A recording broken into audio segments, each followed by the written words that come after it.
जयपुर से, जहां पर खेलो इंडिया यूनिवर्सिटी गेम्स की ओपनिंग सेरेमनी 24 नवंबर को एसएमएस स्टेडियम में होनी है। 7,000 एथलीट और 23,000 दर्शक बनेंगे ऐतिहासिक पल के साक्षी। राज्य मंत्री कर्नल राज्यवर्धन सिंह राठौड़ ने स्टेडियम में तैयारियों की समीक्षा की। कैटरिंग, आवास, परिवहन और सुरक्षा व्यवस्था पर कड़े निर्देश भी दिए हैं। देशभक्ति और राजस्थानी प्रस्तुतियां, ड्रोन शो और पुलिस बैंड होंगे खास आकर्षण का केंद्र। 200 विश्वविद्यालय, 24 खेल, 12 दिन का सबसे बड़ा विश्वविद्यालय स्पोर्ट्स इवेंट यहां पर किया जाना है। खिलाड़ियों को मिलेगा आतिथ्य, भोजन और मेडिकल सुविधाएं। राजस्थान पहली बार कर रहा है KIUG का आयोजन। तो जो ओपनिंग सेरेमनी है वो 24 तारीख को होनी है। 7,000 एथलीट यानी कि खिलाड़ी इसका हिस्सा बनेंगे। तमाम तरह की तैयारियों की समीक्षा भी की गई है। खेलो इंडिया यूनिवर्सिटी गेम्स के तहत ये कार्यक्रम किया जा रहा है। जयपुर की खबर, विधानसभा अध्यक्ष वासुदेव देवनानी के आवास पहुंचे पूर्व सीएम अशोक गहलोत। स्पीकर देवनानी की धर्मपत्नी स्वर्गीय इंदिरा देवनानी के निधन पर उन्होंने शोक प्रकट किया। कुछ दिन पहले ही आपको बता दें कि वासुदेव देवनानी की पत्नी स्वर्गीय इंदिरा देवनानी का निधन हुआ था और फिलहाल ये तस्वीरें पूर्व सीएम अशोक गहलोत उनसे मिलने पहुंचे हैं। ढाढ़स उन्हें बंधाया है, शोक संवेदना उन्होंने प्रकट की है। तस्वीरें आप देख लीजिए।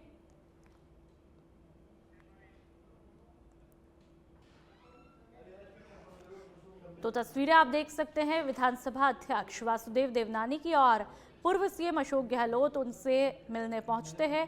ढाढ़स उनको बंधाते हैं, सांत्वना उन्हें देते हैं। जाहिर सी बात है वासुदेव देवनानी की पत्नी का निधन हुआ है तो ऐसे में कहीं ना कहीं जिंदगी का एक पहिया जरूर लड़खड़ा जाता है।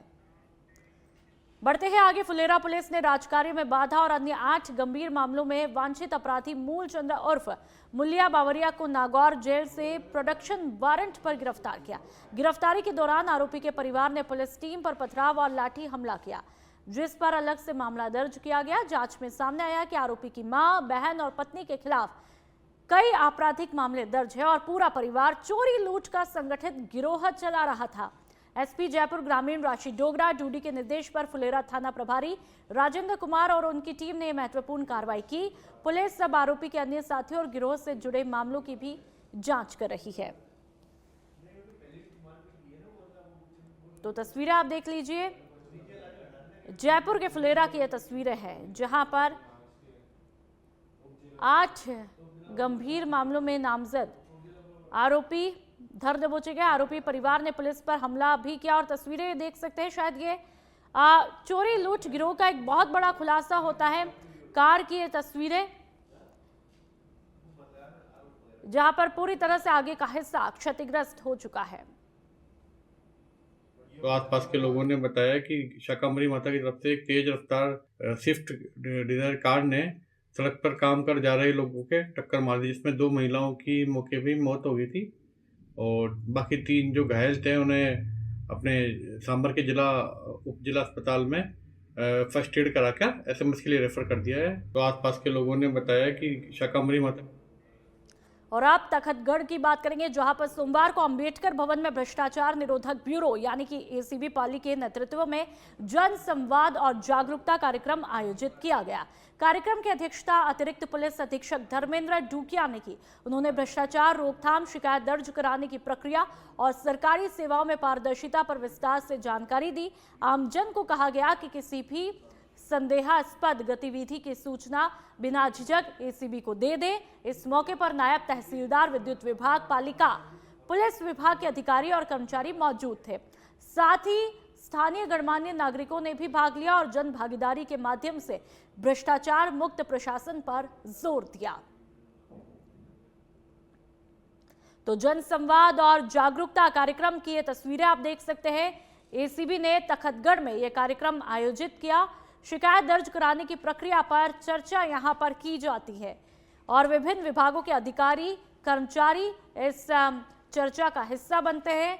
जन संवाद और जागरूकता कार्यक्रम है और देखिए यहाँ पर तमाम लोग आते हैं, किस तरह से यहाँ पर एसीबी ने जन जागरूकता कार्यक्रम के तहत लोगों को कई मुद्दों को लेकर के अवेयर भी किया, कई मुद्दों को गंभीरता के साथ में समझाया। और आप देख सकते हैं यहाँ पर लोग बड़े ही गंभीर अंदाज में आते हैं, शायद वो अपनी समस्या बताते हुए भी दिखाई देते हैं।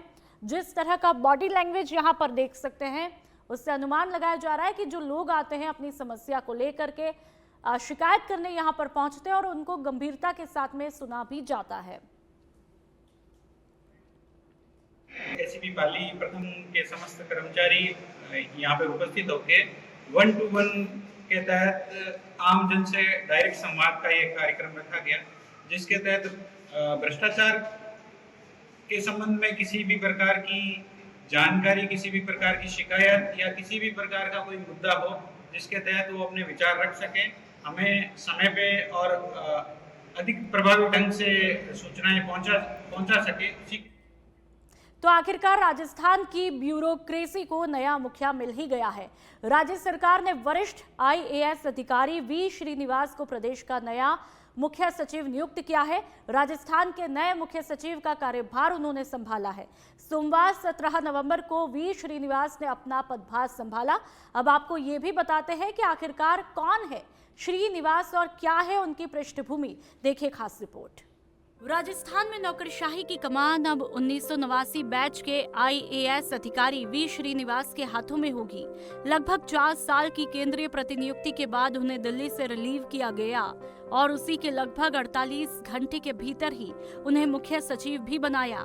ग्राफिक्स के जरिए आपको हम कुछ खास बातें भी समझाते हैं। सरकार ने वरिष्ठ आईएएस वी श्रीनिवास को राजस्थान का नया मुख्य सचिव नियुक्त किया। जानकारी के मुताबिक दिल्ली से रिलीव होने से पहले वी श्रीनिवास की मुख्यमंत्री भजनलाल शर्मा से मुलाकात हुई थी। तभी यह संकेत मिला था कि वे ही नए मुख्य सचिव बनने वाले हैं। पदभार ग्रहण करते हुए मैं माननीय मुख्यमंत्री जी श्री भजनलाल जी शर्मा साहब का आभार प्रकट करना चाहता हूं कि उन्होंने मेरे कार्यकुशलता में विश्वास किया है और इतनी बड़ी जिम्मेदारी मुझे दिया है। मैं माननीय प्रधानमंत्री जी का आभार प्रकट करना चाहता हूं कि भारत सरकार में मैं कई वर्षों से सचिव प्रशासनिक सुधार और लोक शिकायत विभाग का तथा पेंशन एवं पेंशनभोगी विभाग का सचिव के रूप में कार्य किया हूं और उनकी ये निर्णय जो राजस्थान सरकार में मुझे वापस भेजने का है, ये जिम्मेदारी देते हुए मैं उनके लिए आभार प्रकट करता हूं। वी श्रीनिवास सिर्फ प्रशासनिक सेवा में ही नहीं बल्कि राजनीतिक रूप से भी बेहद मजबूत बैकग्राउंड से आते हैं। वे पूर्व प्रधानमंत्री पीवी नरसिम्हा राव के रिश्तेदार हैं। उनकी पत्नी नरसिम्हा राव की नातिन यानी दोहिती हैं। 35 साल की नौकरी में उन्होंने 17 साल केंद्र में बिताए। अटल बिहारी वाजपेयी सरकार में वे तत्कालीन विदेश मंत्री जसवंत सिंह के निजी सचिव भी रहे। इसके बाद उन्हें इंटरनेशनल मॉनिटरी फंड वाशिंगटन में भारत के कार्यकारी निदेशक के तकनीकी सहायक की जिम्मेदारी सौंपी गई। उनके बारे में कुछ और खास बातें। 1989 बैच के आईएएस रहे, जसवंत सिंह के पीएस भी रहे, IMF वाशिंगटन में पोस्टिंग रही। कुल मिलाके 17 साल केंद्रीय प्रतिनियुक्ति। हालांकि वी श्रीनिवास का ज्यादातर करियर दिल्ली में बीता है, लेकिन राजस्थान में भी वे पाली और जोधपुर के कलेक्टर तक रह चुके हैं। दोनों जिलों में लगभग 2 साल का कार्यकाल उनका रहा। मुख्य सचिव का पदभार संभालने के बाद अब सबसे बड़ी चुनौती होगी राज्य की प्रशासनिक मशीनरी को तेज करना और सरकार की प्राथमिकताओं को जमीन पर उतारना।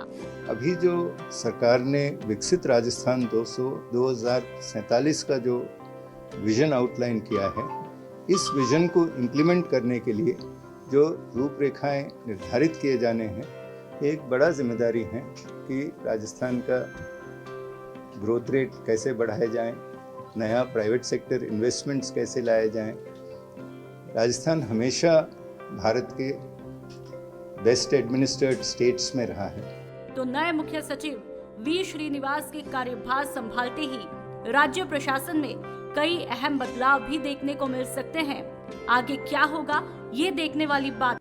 बढ़ते हैं आगे। जोधपुर से एक दर्दनाक खबर सामने आई है। भगत की कोठी थाना इलाके में रहने वाले 25 साल के अनुपम की मौत के बाद उसकी मां इंदिरा भारती महात्मा गांधी हॉस्पिटल की मोर्चरी में विलाप करती हुई दिखाई दी।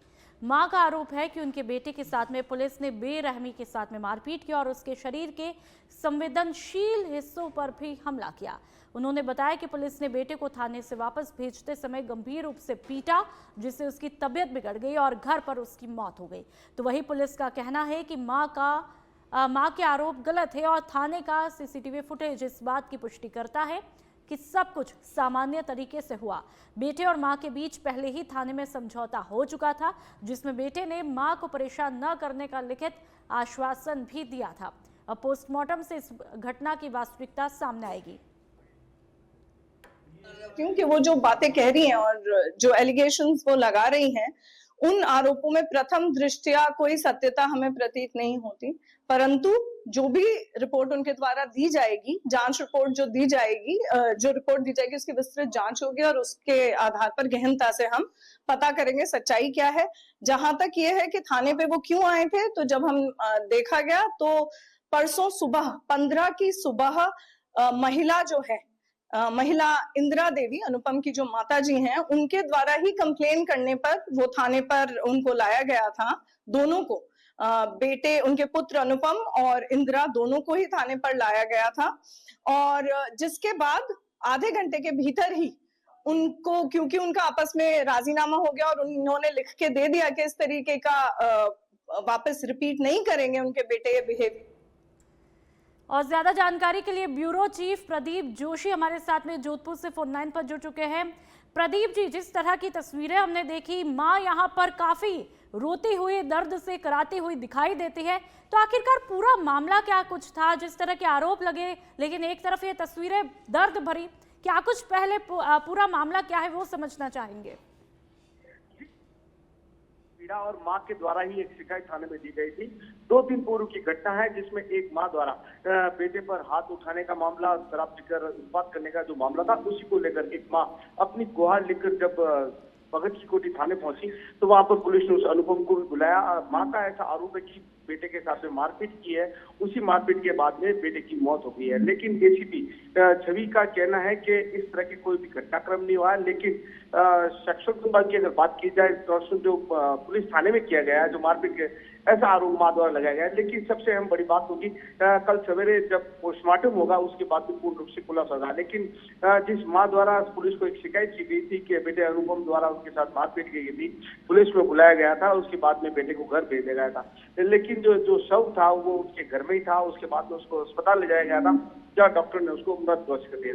जी बिल्कुल प्रदीप, कितने दिन पहले इस तरह का वाकया देखने को मिलता है? जब पहले मारपीट की बातें आती है तब ये लोग पुलिस के पास में जाते हैं, तब क्या कुछ पुलिस ने तस्वीर को देखा और क्या आश्वासन दिया था? तब क्या कुछ घटनाक्रम हुआ था थाने में? जी अवश्य बात की जाए, मां इंदिरा भारती द्वारा 2 दिन पूर्व एक पुलिस को सूचना दी गई थी कि उसके बेटे द्वारा बदतमीजी की जा रही है, मारपीट की जा रही है। उसी आधार पर बेटे को उसको बुलाया गया था। लेकिन अब मां का आरोप है उसके प्राइवेट पार्ट पर भी पुलिस द्वारा मारपीट की गई थी, रेत की हड्डी पर मुक्के मारे गए थे, कई तरह के आरोप मां पर लगाए गए हैं। लेकिन सबसे बड़ी अहम बात है, अब जो जांच का विषय है वो पोस्टमार्टम रिपोर्ट पे आएगा कि क्या वाकई में। बिल्कुल प्रदीप, अब तो पोस्टमार्टम रिपोर्ट के बाद ही तस्वीर साफ हो पाएगी। बहुत बहुत शुक्रिया तमाम जानकारी के लिए। बढ़ते हैं आगे। करौली सदर थाना परिसर में कानून व्यवस्था और सामाजिक समन्वय को मजबूत करने के लिए नवनियुक्त थाना अधिकारी वीर सिंह गुर्जर ने सोमवार शाम 4 बजे सीएलजी सदस्यों और शांति समिति सदस्यों के साथ में बैठक की। बैठक में क्षेत्र की सुरक्षा, अफवाहों पर कंट्रोल और यातायात अनुशासन जैसे महत्वपूर्ण विषयों पर चर्चा हुई। वीर सिंह ने कहा कि इलाके में शांतिपूर्ण वातावरण बनाए रखना सभी की जिम्मेदारी है। उन्होंने नागरिकों से अपील की है कि किसी भी संदिग्ध गतिविधि की सूचना तुरंत पुलिस को दे, अफवाहों पर ध्यान न दे और बिना सत्यापन के जानकारी साझा भी ना करे। साथ ही उन्होंने सड़क सुरक्षा अभियान को सफल बनाने और दुर्घटनाओं को रोकने के लिए यातायात नियमों का पालन करने का आग्रह भी किया। बैठक में सुरक्षा सखी, वार्ड प्रतिनिधि और गणमान्य नागरिक बड़ी संख्या में मौजूद रहे। जिले में 9 माह की मासूम अक्सा की हत्या ने पूरे इलाके को हिला दिया। पुलिस की तेजी और सटीक कार्रवाई के बाद मामला महज 24 घंटे में ही सुलझा लिया गया। जांच में सबसे चौंकाने वाला खुलासा सामने आया कि मासूम की हत्या किसी और ने नहीं बल्कि उसकी ही मां रुनीजा ने की थी। घटना 16 नवंबर की रात किशनगढ़ बास में हुई, जब बच्ची के दादा ने पुलिस को तहरीर देकर बताया। एसआई जितेंद्र सिंह के नेतृत्व में गठित विशेष टीम ने तकनीकी और मानवीय खुफिया तंत्र का इस्तेमाल कर आरोपी मां को गिरफ्तार किया। पूछताछ में कई अहम तथ्य सामने आए हैं। ये घटना पारिवारिक तनाव और मातृत्व मानसिक दबाव पर गंभीर सवाल भी खड़े कर रही है।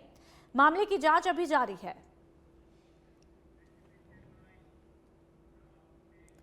और अब चित्तौड़गढ़ की बात करेंगे, जहां पर वरिष्ठ अधिवक्ताओं को बार एसोसिएशन ने परम श्रेष्ठ अधिवक्ता सम्मान से सम्मानित किया। समारोह में अधिवक्ता कल्याण ट्रस्ट का भी गठन किया गया, जिसका उद्देश्य अधिवक्ताओं के हितों और कल्याण से जुड़े कार्य करना है। चित्तौड़गढ़ सांसद सीपी जोशी ने कहा कि आम लोगों को सुलभ और सस्ता न्याय दिलाने में अधिवक्ताओं की भूमिका बेहद खास है और केंद्र सरकार कई पुराने कानूनों में सुधार करके न्याय व्यवस्था को और ज्यादा प्रभावी भी बना रही है। तो वही विधायक अर्जुन लाल जिनगर ने ऐलान किया कि रेलवे स्टेशन रोड का नाम विक्रमादित्य मार्ग रखा जाएगा। समारोह में अनेक गणमान्य लोग और अधिवक्ता मौजूद रहे।